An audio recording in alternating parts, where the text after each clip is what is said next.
So, hello and welcome along to another edition of Isolation Interviews for Hospital Radio Reading and for my YouTube channel. I am super excited to be joined by my favourite comedian, the amazing Rhod Gilbert. How are you, Rod? I am all right. My favorite comedian, eh? I bet you say that to all the stand-ups. No, no, hand on my heart. You are my favourite comedian, and so this is very Oh, exciting for me to get to speak to you. well, I hope I'm not too much of a, of a disappointment. So, I mean, there's so much to talk about, but first of all, how are you? How are things going with the tour? Because you're here, you've got the brand new tour coming out, the Giant Grapefruit, inspired by James and the Giant Peach by any chance? Yes, inspired by James and the Giant Peach. This is Rhod Gilbert and the Giant Grapefruit. But sort of more to it than that, really. Not just inspired by that. It was the grapefruit is a nod to the tumor that was in my neck. Cancerous tumor, and but it's also a sort of theme of the show that there's a famous phrase: "When life gives you lemons, you make lemonade." And my show is what happens if life gives you grapefruit, which, in my opinion, is even worse than lemons. And so it's the story of my cancer. The whole show it's definitely a stand-up show. It is a comedy show. I'm looking for laughs, but I'm looking to laugh and take something back from cancer, try and take some power back, because it stripped me of a lot, and it strips a lot of people of a lot. So I'm trying to take something back from it, and that's the show.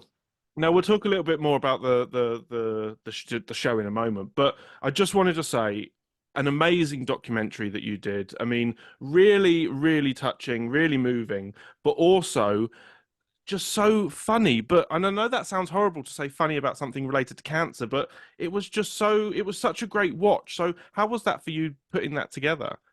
Well, I was lying in my sick bed, to be honest with you.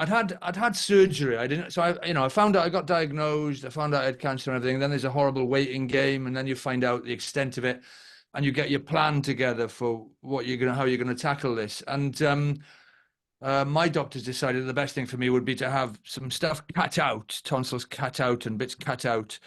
And then 3 weeks later, as soon as we could, as soon as I'd recovered, to start chemotherapy and radiotherapy. And I'd been in bed for about 3 weeks after the surgery, just lying there ill. And on the Friday night, I started chemo and radiotherapy on the Monday, and on the Friday night, I just thought I can't. I don't want to just sit here. I don't want to just lie here. I'm lying in bed for 3 weeks. I want something to do. I can't do stand up. I can't go on TV. I can't go on, hospital radio. There's nothing. I want something to do. So I contacted some documentary makers that I've done stuff with in the past on the Friday night, and I said, do you fancy coming in on Monday and watching me have chemo and radiotherapy? It'll be a laugh. And they jumped at the chance, and so I wanted something to do for me, selfishly, but I also, by that point, I was starting to learn about head and neck cancer. I was starting to learn about HPV, a virus that can give you cancer. I was starting to learn that we vaccinate against that virus now in schools. And all of this stuff was like, what? There's a virus. What? Virus? What? Head and neck cancer? What's that? What is it? You can vaccinate. And as I was finding that information out, I thought, I need to get this information to other people. If I don't know it, I'm not the only one. So I want to raise awareness of specific things, which is what I try to do in the documentary, and what, incidentally, I'm trying to do on stage every night. But I'm trying to do it in a much funnier way on stage than the documentary. I mean, I have to say, and she won't mind me saying this, my mum's been through cancer recently. She's okay now, Yeah. but she really found your documentary so helpful because it helped not just on the kind of the what the treatment, but also just the way that it can leave you feeling. So I mean, she would, on my behalf, I'd like to say thank you for her for that. But I mean, have you been getting a lot of messages along those lines where people are very grateful for the kind of the help and support? Yeah, I mean, I'm glad your mum's better. That's the first thing to say, I guess, and I'm glad she found that helpful. I think, yeah, I mean, I put it all out there, really. I didn't. There was a lot of the sort of pain and suffering that I didn't get to show, for one reason or another. But I think the emotional journey came across in that documentary about how emotionally challenging it is and difficult. I think we managed to get that across. And to be honest with you, I'm still getting inundated. My mailbag is for every day, and because I'm doing it on stage now, as comedy, I'm getting emails and letters sent all the time from all over the world, incidentally, and people telling me their cancer stories, their loved ones, their parents, as you know, their colleagues, their neighbor across the road, God forbid, their kids sometimes, tales of survival, tales where people haven't been so lucky. And it's, yeah, it's incredible. It's really, really moving. And there's definitely, the power in sharing, and there's power in talking about it. And that's what I'm trying to do on stage every night, is share it, raise awareness, but also I call out to the audience. I ask if there's any cancer patients in. Hands go up left, right, and center. It's affecting everybody. It's everywhere. And I think talking about it, sharing about it, and having a damn good laugh about it is really helping. Now, with the tour, I mean, I've seen you probably 3 or 4 times in the past, and I love the format of the show and the way it works. I mean, you're a really good storyteller. So how do you Thank you. come about with the, because obviously the stories seem very far-fetched, but I mean, how do you put them all together? Well, I mean, it's a long, painstaking process, is what it is, of writing and then trying it out and realizing, like a jigsaw, that goes there, that goes there, that goes there. My shows are always a story. I've never been somebody who just gets up there and not just, but you know what I mean. Mine isn't a string of routines. It's a story. And this one is I have to say, this is the easiest one. This one has come easier to me than any show I've ever done. I've never written a show this quickly. It's never come together this quickly. I guess I've never had so much to say, or I've never had something so tangible to talk about. You know, this show is from getting diagnosed, from day one really until today. You know, and it's that cancer story. So in the past, I've been looking around for stories to tell. I'm not looking around anywhere for this one. It's landed in my lap. And it's been very, very easy to write. I wrote it in a few weeks, which normally it takes me a year or two probably to write a show. I mean, the titles of your shows are always so good. Is it purely just yourself, or do you have a sort of team of people you work with? How do you come up with these amazing titles Oh, for I'd love to have the I'd tours? love to have a team. I like that idea. A team of people. I love that. No, every bit of it is me. Unfortunately, I sit there until my ears hurt, and and I sit there and my brain hurts, and I just, it's, yeah, I know. Unfortunately, I mean, I've got my wife's very good. If I'll suggest things to her, or my agent's very good as well. My tour manager, I might say, what about this? What about that? And they'll lob their thoughts in. But no, unfortunately, it is just me staring at a wall until something happens. And you were quite late into comedy. So, I mean, for Yeah. yourself, I mean, surprise to me because you're so natural and you're so amazing at what you do. But how did it all happen? How did you kind of get into comedy so late? God, a very, very long process. I'd have to, I mean, I had no ambition or interest or intention of going into comedy, none whatsoever. It had never occurred to me. I hadn't even been living in West Wales, growing up here. I hadn't even been to a comedy club until I was 27. I went to my girlfriend took me to my first comedy club, and then she said, "You could do that." It was Eddie Izzard, by the way. She went, "You can do that." I was like, "Yeah, no problem, no problem. I'll go up now, shall I? I'll go and do it now if you want. I'll fill in the interval." I said, "Don't be so ridiculous. I can't do that. People like me don't do that." And over about 8 years, she kept on encouraging me and just saying, "You can do that. You can." She took me to more comedy shows and more clubs, and then I did a little comedy course. And by this point, I was sort of thinking, after 8 years of this, I was sort of thinking, maybe she's got some, maybe I could have a go.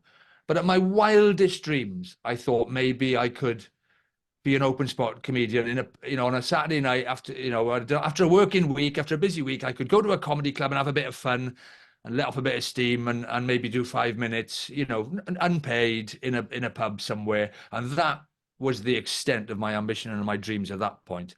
And yeah, I didn't expect any of this to happen, that's for sure. And I mean, I know we're short of time, but I just wanted to briefly ask because I love the series. Will we be getting any more work experience coming soon? Because that was a great series.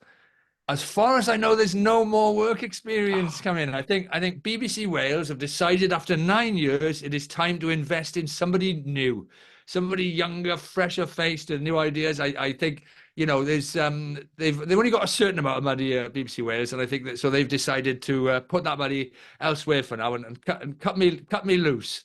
But it was wonderful 9 series. I loved every minute of it. It was, I hope that came across. It was really good fun and a real privilege to get out there and just, you know, it wasn't meant to be anything wacky, or it wasn't like world's toughest jobs. It was just getting out there with normal people doing normal jobs, and I absolutely loved it. Now, I just want to say it's been a pleasure. Of course, people should go and see you on tour. To get tickets, it's really easy. Just go to rodgilbertcomedian.com and all the dates are on there. You're going right through until November 2025, so you're going to be quite busy for a while. Yes, it's quite a long tour, but that's partly because I'm pacing myself a bit. You know, in the old days before cancer, I would have, you know, been doing 5 shows a week, and then the following week. Now I'm pacing myself far more sensibly, which is why it's taking me a long time to do this tour. And I'm also going to some smaller venues this time as well, which I've not really done in the past so much. But I've realised there's a lot of small little places around the UK that are really appreciative when you go to their little venue, you know. So I'm enjoying doing that as well. I mean, I know one of the times I came to see you was at the Hexagon in Reading, and I'd just briefly say, fantastic, because you actually donated all your proceeds to a charity. That was a fantastic show. So I just want to say, on behalf of that, thank you for doing that. I remember that show. What it was. It was Reading Hexagon, yeah. And I had been unwell. It was just a cold or flu or something. This is years ago, 10 years ago, and so I rescheduled the gig, and when I turned up for the gig finally to do it, after inconveniencing all this audience, I got so many heckles with people saying, "Where were you last time? You cancelled on it, you postponed it," and it was becoming a real. Everybody was heckling me and shouting. So I said, "Right then, I'll give all the money away. So I'll give all the money to a charity of your choice." And they chose a Berkshire Cancer Centre, as I remember, a local cancer charity, ironically enough. And all the money from that show went there. Yeah. So I was fuming. I was. I've never been angrier. I was. Now, But yeah. I was just want to say it's been an absolute pleasure talking to you. Before we go, though, is there any messages you'd like to give to any of the patients who are stuck in hospital, or to the amazing NHS staff that are working tirelessly out there? Anything you'd like to say to them?